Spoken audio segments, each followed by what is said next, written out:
Radhe Radhe friends. आज मैं आपको क्लास 12th केमिस्ट्री का चैप्टर 3 का 2 वीडियो मैंने पहले दे चुका था और आज तीसरा वीडियो मैं इस पर बना रहा हूँ। आज के टॉपिक में हम आपको पढ़ाने वाले हैं दुर्बल वैद्युत अपघट्ट और प्रबल वैद्युत अपघट्ट में क्या अंतर है और ये क्या है। दूसरा जो टॉपिक हम पढ़ाएंगे आपको कोलरॉस का नियम। कोलरॉस का जो नियम है बहुत इंपॉर्टेंट है, आपको एग्जाम में पूछा हुआ क्वेश्चन है। ये कम से कम 3-4 बार आपको आईसी में पूछ चुका है। और कोलरॉस के नियम के क्या अनुप्रयोग है उस पर न्यूमेरिकल भी पूछा हुआ 1-2 बार, तो उस न्यूमेरिकल को भी देखेंगे, डिस्कस करेंगे हम यहाँ पे। तो चलिए सबसे पहले देखते हैं कुछ नोट्स है जो पिछले आपको वीडियो में पढ़ाए थे, उसमें कुछ चीज छूट गया था, तो उस नोट्स को थोड़ा देख लेते हैं। उसके बाद आएंगे हम दुर्बल वैद्युत अपघट्ट और प्रबल वैद्युत अपघट्ट में क्या अंतर है और उसके बाद चर्चा करेंगे।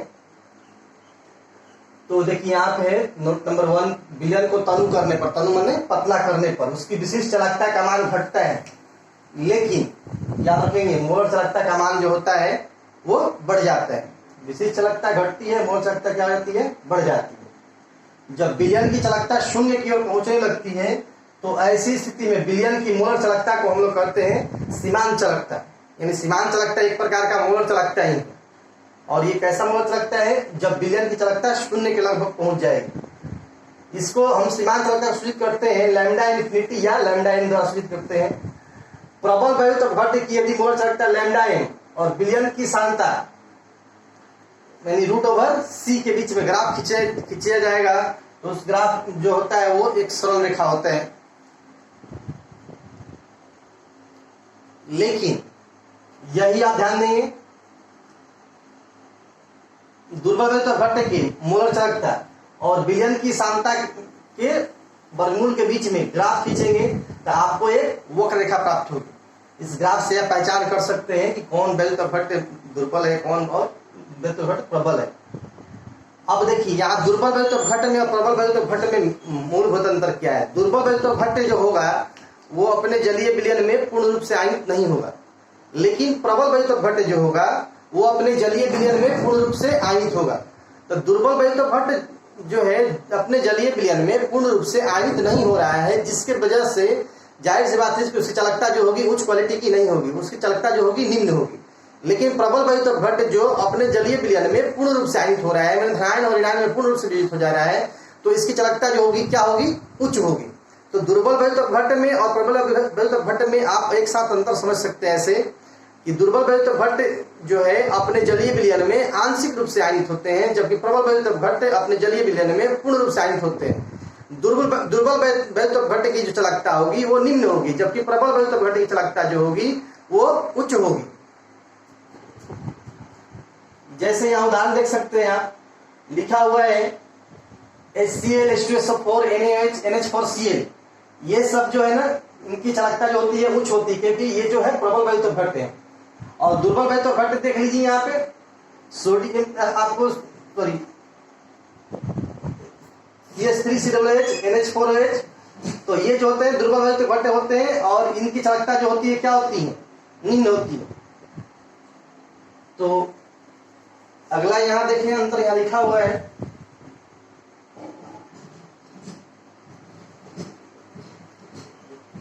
प्रबल वैद्युत अपघट्ट और दुर्बल वैद्युत अपघट्ट में क्या अंतर है आप देख सकते हैं। यहाँ पे लिखा हुआ है ये वैद्युत अपघट्ट जलीय विलयन में पूर्ण रूप से आयनित होते हैं, दुर्बल वैद्युत अपघट्ट में ये वैद्युत अपघट्ट जलीय विलयन में आंशिक रूप से आयनित होते हैं। इनके विलयनों की चालकता जो होती है उच्च होती है, इनके विलयनों की चालकता जो होती है निम्न होती है। और यहाँ पे एक अंतर आपको और भी दिखाए थे, आप ग्राफ के आधार पर देख सकते हैं कि प्रबल वैद्युत अपघट्ट की यदि मोलर चालकता है और विलयन की सांद्रता के वर्गमूल के बीच ग्राफ खींचेगा तो आपको एक सरल रेखा मिलेगा। लेकिन वही दुर्बल वैद्युत अपघट्ट की मोलर चालकता और विलयन की सांद्रता के बीच में ग्राफ खींचेंगे तो आपको एक वक्र रेखा मिलेगा। तो इस तरह से आपका ये टॉपिक खत्म हुआ, प्रबल वैद्युत अपघट्ट और दुर्बल वैद्युत अपघट्ट। प्रबल वैद्युत अपघट्ट और दुर्बल वैद्युत अपघट्ट में मेन अंतर आप याद रखना है कि प्रबल वैद्युत अपघट्ट जो है अपने जलीय विलयन में पूर्ण रूप से आयनित हो जाते हैं, जबकि दुर्बल वैद्युत अपघट्ट अपने जलीय विलयन में पूर्ण रूप से आयनित नहीं होते, आंशिक रूप से ही आयनित होते हैं। प्रबल वैद्युत अपघट्ट जो होंगे उनकी चालकता जो होगी उच्च होगी, जैसे H2SO4 आपको NH4OH, लेकिन दुर्बल वैद्युत अपघट्ट की चालकता जो होती है वो निम्न होती है। सॉरी NH4OH जो है दुर्बल बल घट है और H2SO4 प्रबल घट है। तो प्रबल बल घट में याद रखेंगे H2SO4 और दुर्बल में याद कर लेंगे NH4OH। अगला जो टॉपिक है आपका कोलरॉस का नियम।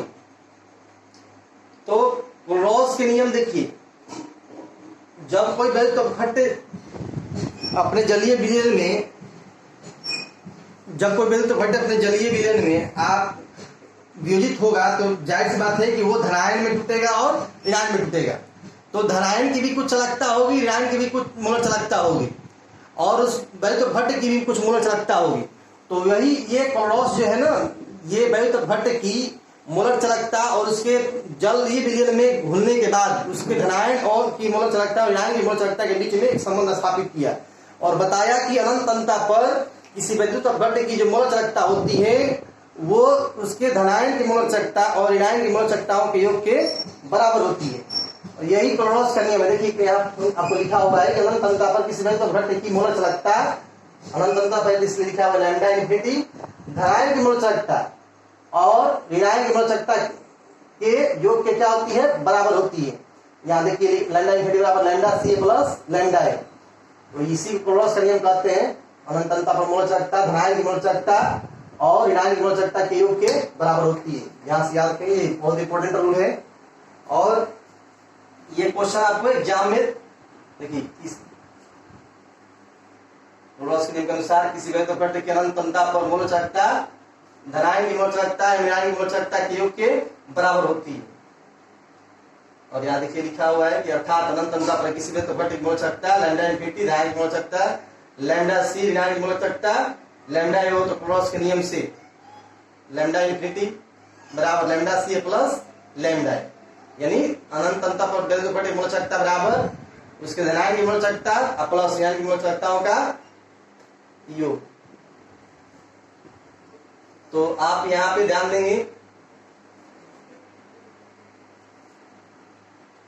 यहाँ से एक बार पढ़ सकते हैं आप कोलरॉस का नियम। कोलरॉस ने सन 1876 ईस्वी में उभयनिष्ठ आयनों वाले लवण युग्मों, उभयनिष्ठ आयनों वाले लवण युग्म क्यों? क्योंकि देखिए जैसे लवण युग्म है NaCl और KCl, तो उभयनिष्ठ आयन क्या हुआ? उभयनिष्ठ आयन मतलब वैसा आयन जो दोनों में शामिल है। देखिए सोडियम क्लोराइड में भी शामिल है Cl, पोटेशियम क्लोराइड में भी शामिल है। तो उभयनिष्ठ आयन वाले देखिए यहाँ KNO3 यहाँ भी है, इसमें भी NaNO3 है। तो उभयनिष्ठ आयन वाले लवण युग्मों जैसे NaCl, KCl, KNO3, NaNO3, K2SO4, Na2SO4 इत्यादि की मोलर चालकता का अध्ययन किया और उस अध्ययन के आधार पर एक सूत्र का प्रतिपादन किया जिसे कोलरॉस का नियम कहा जाता है। इस नियम के अनुसार किसी वैद्युत घट की अनंत अंतता पर मोलर चालकता धनायन की मोलर चालकता एवं ऋणायन की मोलर चालकताओं के योग के बराबर होती है।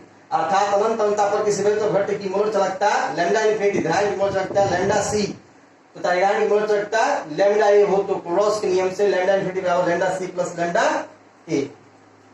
तो ये नियम बहुत इंपॉर्टेंट है, कोलरॉस का नियम। अनंत अंतता पर किसी वैद्युत घट की मोलर चालकता उसके धनायन की मोलर चालकता और ऋणायन की मोलर चालकताओं के योग के बराबर होती है। अगला जो है देखिए इस नियम के अनुप्रयोग क्या क्या है, ये कहाँ नियम अप्लाई हो सकता है, इसका यूज कहाँ हो सकता है। तो सबसे पहला क्या कि अनंत अंतता पर किसी दुर्बल वैद्युत घट की मोलर चालकता ज्ञात करने, दुर्बल वैद्युत इसके द्वारा हम दुर्बल वैद्युत घट की मोलर चालकता भी ज्ञात कर सकते हैं, सबसे बड़ा खासियत इसका। दूसरा, दुर्बल वैद्युत घटकों के विजनांश अल्फा ज्ञात करने में, इसके बारे में आप पढ़े थे चैप्टर 2 में अल्फा के बारे में। और विजनांश अल्फा बराबर होता है लैम्डा भी बटा में लैम्डा इन्फिनिटी। ये लैम्डा भी क्या है? किसी खास अंतता पर दुर्बल वैद्युत घट की मोलर चालकता, और लैम्डा इन्फिनिटी जो हुआ अनंत अंतता पर वैद्युत घट की मोलर चालकता। किंतु लैम्डा भी बराबर होता है कप्पा गुने भी तथा लैम्डा इन्फिनिटी बराबर होता है लैम्डा सी प्लस लैम्डा ए। यानी अल्फा का जो वैल्यू आ जाएगा हमारा वो देखिए यहाँ भर सकते हैं कप्पा गुने भी लैम्डा इन्फिनिटी बराबर अभी पढ़े कोलरॉस के नियम से लैम्डा सी प्लस लैम्डा ए, धनायन की मोलर चालकता और ऋणायन की मोलर चालकता का योग। तो विजनांश का, इससे हम विजनांश निकाल सकते हैं, दुर्बल वैद्युत घटकों का विजनांश निकाल सकते हैं, दुर्बल वैद्युत घट की मोलर चालकता निकाल सकते हैं। इसका 2 फायदा। देखिए तीसरा फायदा, किसी अम्ल की क्षारकता ज्ञात करने में भी इसका प्रयोग किया जाता है। चौथा इसका उपयोग क्या है कि अति अल्प विलेय लवणों जो जब बहुत कम मात्रा में पानी में घुलते हो जो कम मात्रा में घुलने वाले लवण है जैसे AgCl, BaSO4, PbSO4 इत्यादि की विविधता ज्ञात करने में भी इसका उपयोग होता है। ठीक है, ध्यान रखेंगे AgCl को हम लोग हॉर्न सिल्वर भी बोलते हैं। ये आपको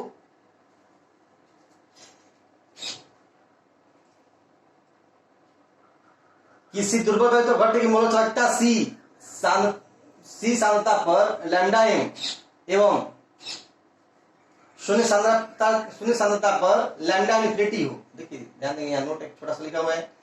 दुर्बल, मान लीजिए कोई दुर्बल वैद्युत भट्ट है और उसकी मोल चालकता दिया हुआ है C, उसकी मोल चालकता दिया है C सांद्रता पर लैम्डा m और शून्य सांद्रता पर, जब उसका सांद्रता 0 है तो उस पर दिया हुआ है लैम्डा इन्फिनिटी। तो उस दुर्बल वैद्युत भट्ट की का विजनांश जो होगा अल्फा बराबर लैम्डा m बटा में लैम्डा इन्फिनिटी। अब विजन स्थिरांक जो होता है आपको ये पढ़े होंगे दूसरे चैप्टर में, K बराबर C अल्फा स्क्वायर बटा में 1 माइनस अल्फा। तो इस तरह से हम यहाँ पे मान भर सकते हैं K बराबर C इंटू अल्फा का मान भर दिए लैम्डा m बटा में लैम्डा इन्फिनिटी का होल स्क्वायर, यहाँ पे 1 माइनस अल्फा की जगह मान भर दिए लैम्डा m बटा लैम्डा इन्फिनिटी। अब यहाँ गौर करेंगे C into lambda square m बटा में लैम्डा इन्फिनिटी का स्क्वायर है। देखिए दोनों पे स्क्वायर हो जाएगा, इस पे स्क्वायर हो जाएगा। अब देखिए लैम्डा इन्फिनिटी से इसमें एक में गुना हो गया, बटा पे जोड़ करेंगे तो इससे एक में गुना करेंगे तो lambda infinity minus lambda m में, यहाँ लैम्डा इन्फिनिटी से लैम्डा इन्फिनिटी भाग देंगे तो पड़ जाएगा तो एक से लैम्डा इन्फिनिटी में तो लैम्डा m आ जाएगा। तो अब यहाँ गौर करेंगे तो आपका K का मान क्या आ जाएगा, K बराबर C into lambda m square बटा lambda m infinity into lambda m infinity बटा lambda m infinity minus lambda m। अब यहाँ देखिए लैम्डा m इन्फिनिटी स्क्वायर है तो इसको दो बार लिख सकते हैं, lambda infinity into lambda infinity, into है गुना का चिन्ह है, लैम्डा इन्फिनिटी बटा lambda infinity minus lambda m। तो इससे ये कट जाएगा तो C लैम्डा m स्क्वायर बटा लैम्डा इन्फिनिटी इंटू 1 बटा में lambda infinity minus lambda m। तो इस तरह से आपका K बराबर आ जाएगा C इंटू, ये आपको एसिटिक विलयन के लिए कांस्टेंट हो जाएगा, C into lambda m square बटा में lambda infinity minus lambda m। तो इस तरह से आप विभेदन स्थिरांक निकाल सकते हैं K का मान। अगला जो क्वेश्चन है बहुत इंपॉर्टेंट है, इससे पूछा गया क्वेश्चन है ये।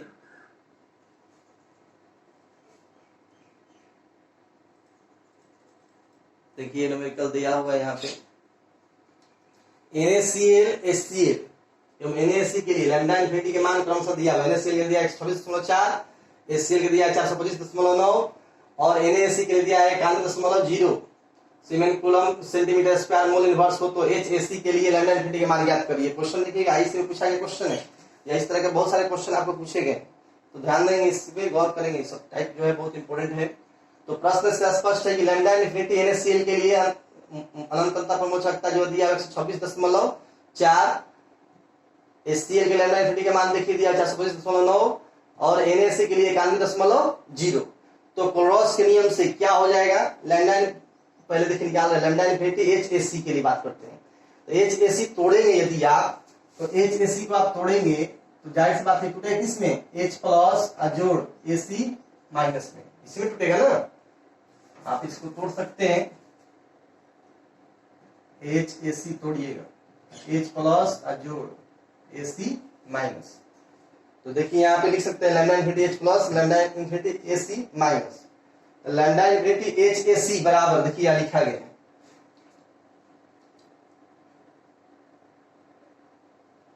देखिए lambda infinity H plus lambda infinity AC minus, यहाँ प्लस पे साइन है, छोटा सा है पता नहीं चल रहा है। अब यहाँ गौर करेंगे लैम्डा, देखिए Cl माइनस इसमें आयन नहीं था क्योंकि क्वेश्चन में तो आपको Cl दिया हुआ है, HCl दिया हुआ है। तो HCl को बैठाने के लिए, H के साथ HCl बैठाने के लिए हम क्या किए, Cl माइनस आयन को देखिए क्वेश्चन देखेंगे ध्यान से क्या दिया है क्या नहीं दिया है। तो इसमें देखिए इसमें HAC मौजूद है, तो ना इसमें Na मौजूद है ना इसमें Cl मौजूद है। तो Na और Cl को लाने का तरीका क्या है, उसी आयन को जोड़ दीजिए, उसी आयन को क्या कर दीजिए, घटा दीजिए। तो उसी आयन को जोड़ दें, उसी घटा, देखिए यहाँ पे Cl माइनस आयन को जोड़ दिए, Cl माइनस आयन की मोल चालकता को क्या कर दिए, घटा दीजिए। फिर इसी तरह से सोडियम आयन की मोल चालकता इसमें नहीं था शामिल, तो सोडियम आयन की मोल चालकता जोड़ दिए, सोडियम आयन की मोल चालकता को हम घटा दिए। देखिए यहाँ पे यही लॉजिक लगता है। और इसमें देखेंगे प्लस माइनस को एक साथ कर देंगे, देखिए तो H प्लस के साथ में Cl माइनस आयन को रख दिए हम, देखिए तो इसका जोड़ी बैठा दीजिए, इसके साथ जोड़ी किसका बैठा दिए, Cl माइनस आयन वाला का। तो इससे फायदा क्या होगा, HCl आयन का बन जाएगा ये, ये देखिए AC, यहाँ देखिए AC माइनस है, AC माइनस है। अब यहाँ देखेंगे तो AC माइनस है यहाँ पे, तो लैम्डा AC माइनस, तो इसके साथ प्लस वाला जोड़ी बैठेगा, तो इसका जोड़ी हम इसके साथ बैठा देते हैं, Na प्लस AC माइनस बैठाएंगे तो NaAC बन जाएगा। NaAC का मान भी दिया हुआ है, देखिए 91। HCl का भी जोड़ी बन जाएगा, HCl का तो मान दिया 425.9। अब देखिए यहाँ गौर करेंगे, minus lambda infinity Cl minus है, यहाँ minus lambda infinity Na plus है, तो देखिए दोनों माइनस में, तो माइनस कॉमन ले लिए, तो लैम्डा इनफिनिटी Na प्लस जोड़, ये देखिए माइनस कॉमन, तो लैम्डा इनफिनिटी Cl माइनस। तो इस तरह से अभी हम गौर करेंगे तो आपको देखिए पास आपके पास lambda infinity H plus Cl minus लगे Cl, lambda infinity NaAC minus lambda infinity NaCl। अब देखिए तीनों का मान आपके पास आ गया, देखिए दिया हुआ है। NaCl का मान है देखिए 425, भर दिए 425.9। NaAC का मान दिया हुआ है 91.0, ये भी भर दिए, माइनस HC या इसका देखिए मान दिया, NaCl का दिया हुआ मान आपको 126.4, तो भर दिए। अब देखिए दोनों को जोड़ देंगे, जोड़ने के बाद 126.4 घटाएंगे तो आपका आंसर आ जाएगा 390.5 siemens centimetre square mole inverse. यही आपका आंसर होगा HAC के लिए मोल चालकता का मान। अगला जो क्वेश्चन है,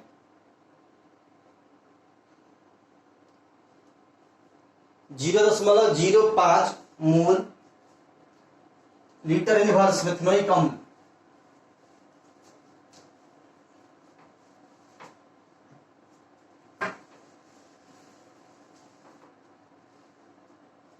की मोल चालकता यहाँ दिया हुआ है 46.1 siemens centimetre square mole inverse. इसके विभजन की मात्रा यानी अल्फा और विभजन स्थिरांक यानी K का मान निकालना है। यदि ये सब दिया हुआ है, धनायन के लिए अनंत अंतर मोल चालकता और ऋणायन के लिए मोल चालकता का मान दिया होगा, तो हम क्या करते हैं यहाँ पे देखिए, प्रश्न से स्पष्ट है जो दिया हुआ है सामान्यता, तो C का मान दिया 0.025 मोल प्रति लीटर।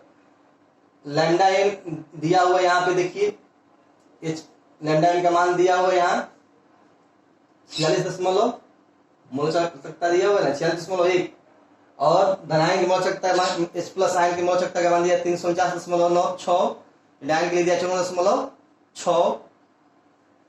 तो इसमें निकालना है हमको किसका मान, वियोजन की मात्रा यानी अल्फा, वियोजन स्थिरांक यानी K का मान निकालना है। तो देखिए वियोजन स्थिरांक K बराबर वाट, वियोजन की मात्रा यहाँ नहीं है लेकिन वियोजन की मात्रा लिखना चाहिए था हमको, अल्फा बराबर वाट। तो क्लॉस के नियम से पहले देखिए क्या हो जाएगा, फॉर्मूला लगाएंगे, ऋणायन की धनायन की मोल चालकता और ऋणायन की मोल चालकता के योग के बराबर होगा वियोजन की मोल चालकता। तो लैम्डा इनफिनिटी HCWH का मान जो होगा यहाँ पे, ये धनायन की मोल चालकता और इसका ऋणायन की मोल चालकता का मान भर दिए। वियोजनांश का सूत्र होता है अल्फा बराबर वियोजनांश बराबर होता है लैम्डा इन बटा में लैम्डा इनफिनिटी। तो लैम्डा इन का मान दिया था 46.1, लैम्डा इनफिनिटी का मान आ गया हमारा 404.2।